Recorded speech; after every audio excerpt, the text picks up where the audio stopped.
500,000 years ago. This wasn't the age of the hunter. This was the age of the hunted. For millennia, our ancestors were footnotes in the savanna's bloody ledger. Meat, nothing more. Their lives were shadows. Their survival, a whispered prayer. This story begins in a moment of pure, blinding terror. The air in the pre-dawn chill was ripped apart by a sound that meant only one thing: imminent death. Thorn, a male of the Homo erectus lineage, froze. His breath smoked the air as his heart hammered a frantic rhythm against his ribs. He was pinned between a curtain of dense acacia thorns and a rapidly approaching predator. The dry crunch of a twig snapped too close. Then, silence. A calculated pause before the final strike. Thorn didn't need to see the beast to know it. The Dinofelis, the false Sabertooth. Its upper canines were long, curved, and lethally precise. Its hunting style, purely ambush. The charge was explosive. Thorn didn't flee, a move he knew would simply invite a chase. He slid, his tanned hide clothing brushing the ground, narrowly avoiding the swipe that tore the air where his shoulder had been. Survival is a hammer, and with every blow of fear, it forges a new thing, a new will. Thorn raised his roughly flaked hand axe, his Acheulean defense, not to strike, but to buy a single, precious second. He pivoted, pressing his back against a massive, petrified log, reducing the angles of attack. The scar on his forearm, a faint, almost healed wound, pulsed a cold memory, the cost of failure. He knew the false saber's speed, its crippling bite, but he also knew its reliance on the crush of ambush. Then a sound that broke the silent calculus of the hunt, the rhythmic thumping of feet. Lia, Thorn's sister and co-leader, appeared on a small ridge, moving with the absolute focus of shared survival. She held a handful of fire-hardened wooden spears, their tips sharpened to needles. She didn't scream a warning. She spoke with action. She hurled 2 spears, not at the beast, but directly past it, creating a visual and auditory shriek of distraction. The massive cat flinched, its focus broken by the sudden, confusing flurry of movement. A single human is a meal. 2, acting as one, that is a puzzle the savannah had not yet solved. Lia's move was the first turning point. This was not a flight from danger. This was a tactic. Thorn seized the moment, bolting, not away into the open savannah, but towards a narrow, rock-strewn gully. The desperate chase was fully joined, now across the blistering, cracked earth. The immediate threat of the saber cat was replaced by the slow, suffocating enemy, thirst. They had to cross the Arid Gauntlet, 2 days of dust and heat, to reach the ancient waterhole. Their breathing became heavy, ragged gasps mixed with the rasping sound of their feet dragging on the baked ground. Lia stumbled, grabbing at her water pouch, a carefully sewn bladder of animal stomach. It was almost empty. Thorn stopped, instantly, his eyes scanning the horizon for the telltale green sign of life. He saw it, the shimmering deep blue of the waterhole, salvation. But near the edge, shadows moved. Figures dressed in similar hide, wielding similar tools. It was another clan of Homo erectus, the Stone Sharers, known for their isolation and aggression. They were established, taking the best positions, already drinking. The challenge had escalated. It was no longer beast versus human. It was human versus human. The scarcity of the savannah dictated only one rule: a clash for the very molecule that sustained them. The Stone Sharers spotted them. Their leader, a broad, menacing female named Nara, raised a spear in a clear, non-negotiable threat. Thorn and Lia approached slowly, dropping their hands to show they carried no immediate weapons. The tension was palpable. In this era, language was rudimentary: clicks, gestures, and essential calls. But a threat? A promise? Those were universal. Thorn looked past Nara, towards a distant low ridge, and saw the true danger. Movement, massive. A herd of Paraceratherium, the giant hornless rhinos, migrating. They stirred a cyclone of dust and noise. heading directly for the waterhole. The greater threat always demands a truce. The heaviest land mammals to ever walk the earth were coming. When they drank, they would leave nothing but thick mud and chaos. Thorn launched into a series of urgent, rapid hand signs, pointing from the beasts to the water, then to Nara, then to himself. His message was sharp and precise. Divide the labor or lose everything. Lia reinforced the sign with a guttural, forceful call, pointing to the emptying sky, the approaching dry season. Nara's hostility was still there, a cold flame, but the calculus of survival took over.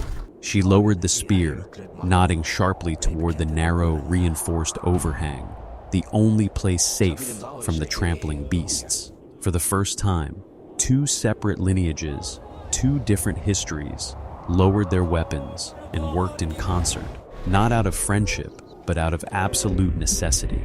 They were learning the most profound lesson of all: cooperation is a better tool than the sharpest stone.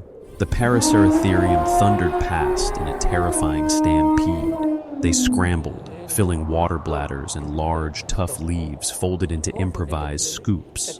The waterhole was now churning mud.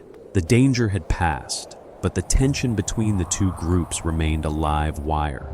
They had water, but no safe path to shelter.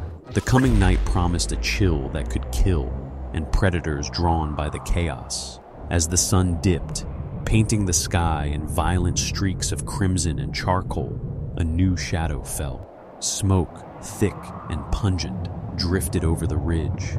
A sudden, terrifying wildfire was sweeping across the dry grasslands. Fire, the greatest terror, the greatest gift. It could destroy everything, or if mastered, it could be the irreversible shield. The Hearthkeepers were named for their relationship with this primal force.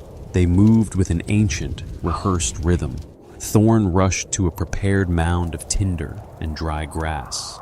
Lia gathered smooth, flat stones. They pulled out the carefully guarded ember, carried over days in a bed of ash and dry moss within a skull fragment. Lia rapidly struck a piece of pyrite with her axe head, sending a shower of sparks into the tinder. The air whooshed as the flame caught. They didn't build a bonfire. They built a wall of small controlled fires around their temporary camp. Nara and her stone sharers watched in stunned silence. They knew of fire, but had not learned to command it. Ignis, fire. It boiled water. It baked the roots. And for the first time in the history of the savannah, it drew a line in the sand. A line that said, "Approach and be burned." The true predator of the night was now kept at bay by a human will. But the false safety of fire is a dangerous illusion. The fire kept the scavengers away. The hunter with intelligence, the one who had tasted blood, it would remember the scent. A dry, silent, low-frequency rumble was felt more than heard. A rhythmic thump, getting closer. Thorn, standing guard, noticed the shadow first. It was outside the firelight's reach, massive and low to the ground. The Dinofelis had returned. It was using the chaotic smoke of the wildfire as cover, approaching with terrifying, learned patience. This was the ultimate test.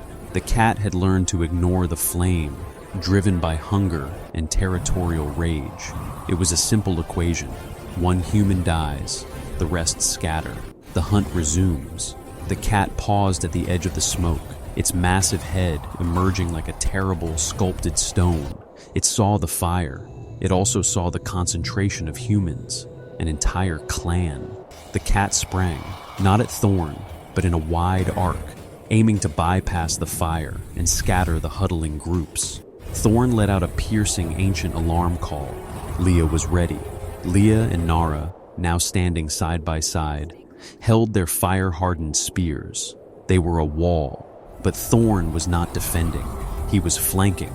He ran around the periphery of the fire line, carrying a massive, smoldering branch, a burning club. It was a weapon no natural predator has ever encountered. The false Sabertooth was mid-air. It roared, a deafening sound that tore through the night. Lia and Nara braced for impact. Then, Thorn was there, on the cat's flank, swinging the burning club in a massive, forceful arc. The deep, wet hiss of a predator's coat meeting intense heat. A terrified, high-pitched shriek of pain, not the sound of attack, but of pure agony. The pain was the smell of burning air and flesh was a message burned into the primal brain of the savannah. This planet fights back with the sun itself. The Dinofelis twisted in midair, its attack ruined. It landed hard, immediately scrambling away, a terrifying silhouette of panic disappearing into the darkness. It did not look back. It was defeated. Thorn and Lia stood breathing hard, the smoldering club held high. Nara looked from the retreating shadow to the light of the fire, then to Thorn. Her spear dropped slightly. There was no triumph, only the exhausting, profound relief of survival. The age of the hunter had not yet begun, but the age of the prey was over. In the heart of the savannah, 500,000 years ago, our ancestors drew a line in the sand. They drew it with fire, with cooperation, and with a will forged in relentless struggle. The world did not fear them yet, but for the first time, the world was learning to respect them. Dawn broke, painting the sky in soft light. Thorn, Lia, and Nara's people were packing up. They were moving together now, side by side, not as friends, but as allies who shared a potent, terrible secret. They took their first steps away from the savannah floor and toward the future, not because they were the biggest or the fastest, but because they understood the most powerful weapons are not made of stone or tooth, but of connection and courage. This turning point, this fragile, hard-won victory, it is still beating in your chest. The journey from hunted to hunter has only just begun. What was the next great challenge they faced? Join us for the next chapter. Like, subscribe, and tell us in the comments which prehistoric predator you think stood the greatest chance against the dawn of humanity.